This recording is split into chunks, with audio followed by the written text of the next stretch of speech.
Assalamualaikum warahmatullahi wabarakatuh. Perkenalkan, saya Alin Janita Yumeranti, absen 2 dari 12 IPS 3. Nama saya Amelia Nora Zahra dari kelas 12 IPS 3. Halo, nama saya Angel Nicole Lumentobing dari kelas 12 IPS 3, absen 6. Halo, saya Nindya absen 7.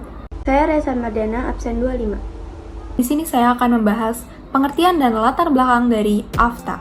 AFTA atau Asian Free Trade Area adalah bentuk dari kerjasama perdagangan dan ekonomi di wilayah ASEAN, yang berupa kesepakatan untuk menciptakan situasi perdagangan yang seimbang dan adil melalui penurunan tarif barang perdagangan di mana tidak ada hambatan tarif atau bea masuk 0-5% maupun hambatan non-tarif bagi negara-negara anggota ASEAN.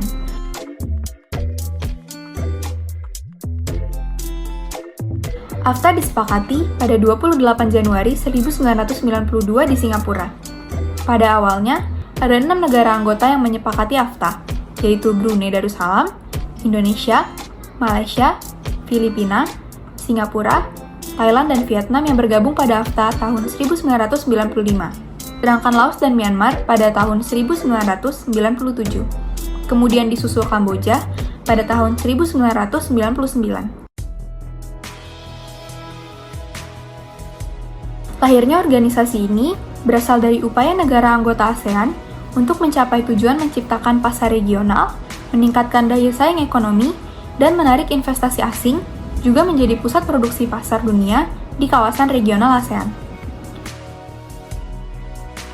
Dalam perkembangannya, beberapa negara anggota ASEAN menarik anggota ASEAN lainnya untuk bergabung. Hingga saat ini, telah ada 10 negara anggota ASEAN yang menyepakati adanya perjanjian kerjasama perdagangan bebas AFTA. AFTA dibentuk dengan harapan agar perekonomian di ASEAN memiliki daya saing ekonomi yang lebih baik dalam waktu 9 tahun, 1993 sampai 2002. Penghapusan bea masuk barang sebesar 0-5% diberlakukan oleh 6 negara anggota ASEAN sebagai bagian dari kesepakatan organisasi sejak tahun 1993 dan mulai sepenuhnya diberlakukan pada tahun 2008. Saya akan menjelaskan tujuan-tujuan dari AFTA. Tujuan utama AFTA adalah meningkatkan daya saing ekonomi negara-negara di ASEAN dengan menjadikan ASEAN sebagai basis produksi pasar dunia.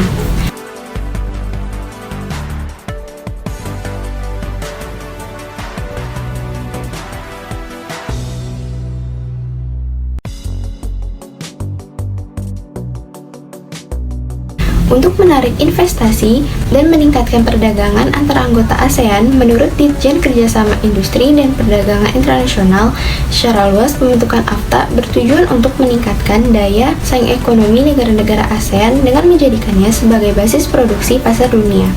Selain itu, pengembangan AFTA ini juga bertujuan untuk mengembangkan perdagangan intra-ASEAN serta meningkatkan skala ekonomi dan spesialisasi industri-industri yang ada di negara-negara ASEAN. Tujuan AFTA yang paling utama adalah meningkatkan daya saing ASEAN sebagai basis produksi di pasar dunia melalui penghapusan hambatan tarif dan non-tarif di dalam ASEAN. Dan yang kedua, menarik lebih banyak investasi asing langsung ke ASEAN. Dalam Journal of Management in Education 2016, tujuan AFTA dirumuskan sebagai berikut. Yang pertama adalah meningkatkan keunggulan kompetitif sebagai basis produksi pasar dunia.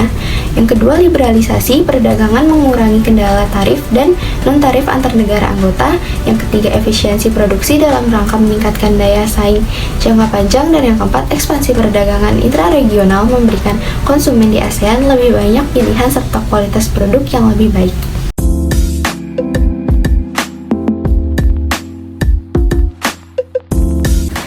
Di sini saya akan menyampaikan apa aja sih dampak positif dari AFTA.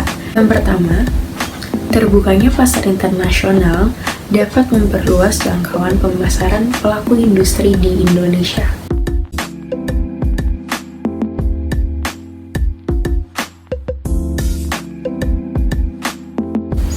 Jika mampu menguasai pasar internasional, maka hal itu akan meningkatkan kesempatan kerja dalam negeri maupun meningkatkan devisa negara.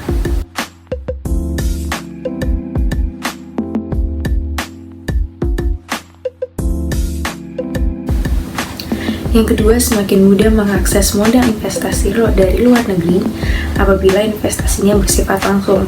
Misalnya dengan pendirian pabrik di Indonesia, maka akan membuka lapangan kerja. Dan hal ini juga bisa mengatasi kelangkaan modal di Indonesia. Yang ketiga, semakin mudah memperoleh barang-barang yang dibutuhkan masyarakat dan barang yang belum bisa diproduksi di Indonesia.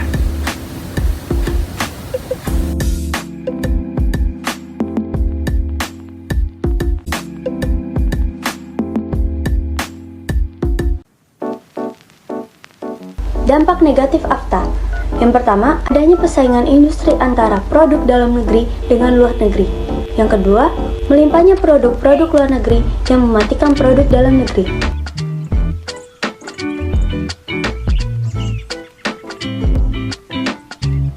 Yang ketiga, menghambat pertumbuhan sektor industri. Hal ini disebabkan oleh perdagangan luar negeri yang lebih bebas menghambat negara berkembang untuk memajukan sektor industri yang lebih cepat. Dikarenakan dampak negatif dari AFTA, AFTA telah dimanfaatkan oleh produsen asing di luar ASEAN daripada produsen yang berasal dari negara-negara ASEAN. Menurut Hikmahanto, keberadaan AFTA yang selalu diintensifkan oleh negara-negara ASEAN agar terjadi peningkatan perdagangan antara negara ASEAN. Tapi, yang terjadi justru sebaliknya. Justru perusahaan asal negara non-ASEAN yang memanfaatkan, termasuk produsen mobil.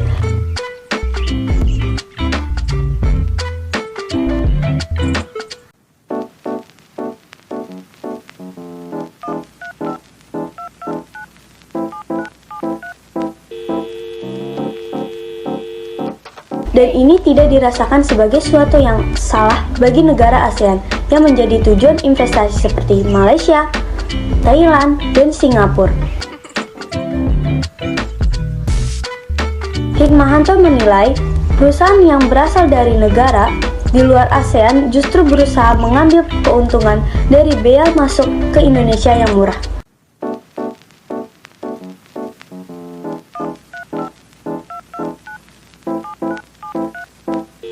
Hal ini lebih menguntungkan jika dibandingkan membuka pabrik di Indonesia yang penuh masalah seperti ketidakpastian hukum, demo buruh, berbagai pungut bagi yang resmi maupun liar. Saya akan menjelaskan tentang kasus AFTA dengan Indonesia.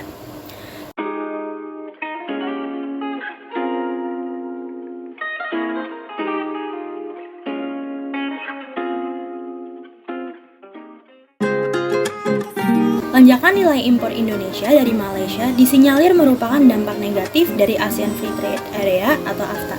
Keberadaan AFTA yang seharusnya bisa meningkatkan perdagangan antara negara-negara ASEAN malah merugikan Indonesia. Dikarenakan dampak negatif dari AFTA, AFTA telah dimanfaatkan oleh produsen asing di luar ASEAN daripada produsen yang berasal dari negara-negara ASEAN.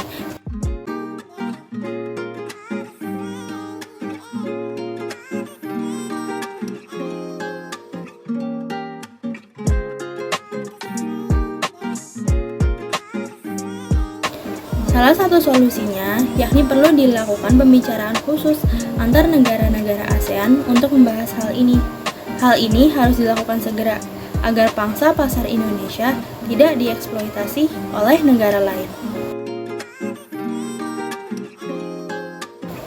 Agar ASEAN tetap kokoh, permasalahan seperti ini perlu dibicarakan oleh pemerintah Indonesia dengan Malaysia.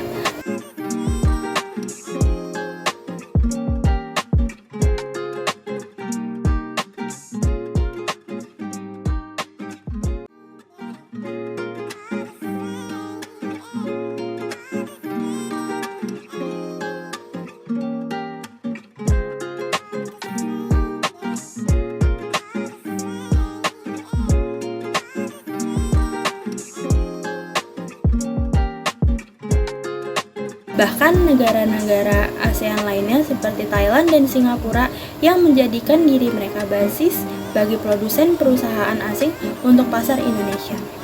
Agar pasar Indonesia tidak terus-menerus dieksploitasi oleh negara ASEAN lainnya. Tandas Hikmahanto.